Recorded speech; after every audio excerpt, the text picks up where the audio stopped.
বাংলাদেশের চলচ্চিত্রের চিরসবুজ নায়ক জাফর ইকবাল। এই ড্যাশিং হিরো যেমন ছিলেন সুদর্শন, তেমনি তার অভিনয় ছিল সাবলীল। কণ্ঠ, ব্যক্তিত্ব, ফ্যাশন সচেতনতা, রুচিবোধ সবকিছুর মিশেলে তিনি হয়ে উঠেছিলেন তরুণ প্রজন্মের আইকন। যাদের সাথে আমি দেব না তোমার তুলনা। আইকনিক হিরো জাফর ইকবালের জন্ম 1950 সালের 25শে সেপ্টেম্বর ঢাকায়। 1970 সালে আপন পর সিনেমার মাধ্যমে তার যাত্রা শুরু হয় বাংলাদেশের চলচ্চিত্রে। এই সিনেমার যারে যাবি যদি যা গানটি তুমুল জনপ্রিয়তা অর্জন করে। যারে যাবি যদি যা, যারে যাবি যদি যা, যারে যাবি যদি যা। তিনি শুধু অভিনয় শিল্পী ছিলেন না, ছিলেন অসাধারণ গিটারিস্ট এবং গায়ক। সঙ্গীত অনুরাগী পরিবারের সন্তান জাফর ইকবালের গানের চর্চা শুরু হয় ছোটবেলাতেই। বড় ভাই আনোয়ার পারভেজ এবং ছোট বোন শাহনাজ রহমতুল্লাহ দুজনেই বাংলাদেশের গানের ভুবনের কিংবদন্তি নাম। চলচ্চিত্রে আসার পূর্বেই 1966 সালে মাত্র 16 বছর বয়সে তিনি গড়ে তোলেন ব্যান্ড দল রোলিং স্টোন। ভেঙেছে পিঞ্জর, মেলেছে ডানা, উড়েছে পাখি পথ চেনা, নিড়ের ঠিকানা পাবে কিনা পাখি তা নিজেই জানে না। 1971 সালে বাংলায় বেজে ওঠে যুদ্ধের ডামাডোল।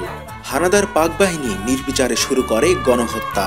বীর বাঙালিও শুরু করে প্রতিরোধের যুদ্ধ, মুক্তির যুদ্ধ। নায়ক জাফর ইকবালও যোগদান করেন দেশমাতার ডাকে। সরাসরি রণাঙ্গনে অংশ নিয়ে তিনি প্রমাণ করে দেন তিনি শুধু রূপালী পর্দারই নায়ক নন, দেশেরও নায়ক। দেশ স্বাধীন হবার পর 70 দশকের মাঝামাঝি সময় থেকে তিনি চলচ্চিত্রে নিয়মিত হন। আমার বুকে মধ্যখানে মন যেখানে, হৃদয় যেখানে, সেইখানে তোমাকে আমি রেখেছি কত না যতনে। রোমান্টিক কিংবা হতাশাগ্রস্ত তরুণ চরিত্রে তিনি হয়ে ওঠেন পরিচালকের প্রথম পছন্দ। কত যে তোমাকে বেসেছি ভালো। শুধুমাত্র অভিনয়ই করেনি, গেয়েছেন সিনেমার গান, এছাড়াও অংশ নিয়েছেন কিছু চলচ্চিত্রের আবহ সঙ্গীতেও।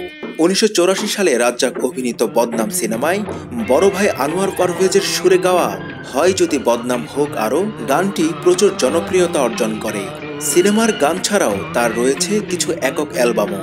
বাংলা চলচ্চিত্রের অন্যতম স্টাইলিশ এই নায়ক অভিনয় করেছেন 1.5 শতাধিক চলচ্চিত্রে। তার ব্যবসা সফল চলচ্চিত্রগুলো হচ্ছে অবুঝ হৃদয়, প্রেম বিরহ, আশীর্বাদ, বন্ধু আমার, প্রেমিক, নয়নের আলো, সাধারণ মেয়ে, যোগাযোগ ইত্যাদি। ববিতার সঙ্গে তার জুটিটি ছিল বাংলাদেশের সিনেমার ইতিহাসের অন্যতম সেরা জুটির একটি।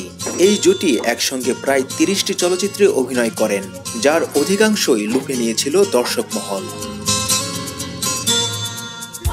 বাস্তব জীবনেও তাদের দুজনের মধ্যে প্রেম ছিল বলে একটি গুঞ্জন উঠেছিল, যদিও দুজনের কেউই এই বিষয়ে কখনো মুখ খোলেনি।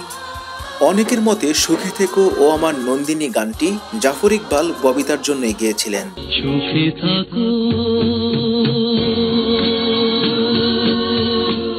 সিনেমা কিংবা গানে তিনি যেমন ছিলেন সাবলীল, কিন্তু সেই ছন্দটি ঠিক খুঁজে পাচ্ছিলেন না পারিবারিক জীবনে। তাই অনিয়ন্ত্রিত জীবনযাপনে জড়িয়ে পড়েন তিনি, যার ফলে একসময় আক্রান্ত হন ক্যান্সারে, সঙ্গে হার্ট ও কিডনির সমস্যা। ক্যারিয়ারে তিনি যখন সাফল্যের শীর্ষে, ঠিক তখনই 1992 সালে মৃত্যু কেড়ে নেয় বাংলা চলচ্চিত্রের এই উজ্জ্বল নক্ষত্রকে। তিনি যেমন ছিলেন ফ্যাশন সচেতন, ঠিক তেমনই ছিলেন ভীষণ আবেগী একজন মানুষ। সব্যসাচী এই শিল্পীর অকাল প্রয়াণ আমাদের চলচ্চিত্র শিল্পের জন্য একটি বড় ধাক্কা। আমরা আরো অনেক কিছুই পেতে পারতাম তার কাছ থেকে, যা থেকে বঞ্চিত হয়েছে দর্শক, বঞ্চিত হয়েছে চলচ্চিত্র ইন্ডাস্ট্রি।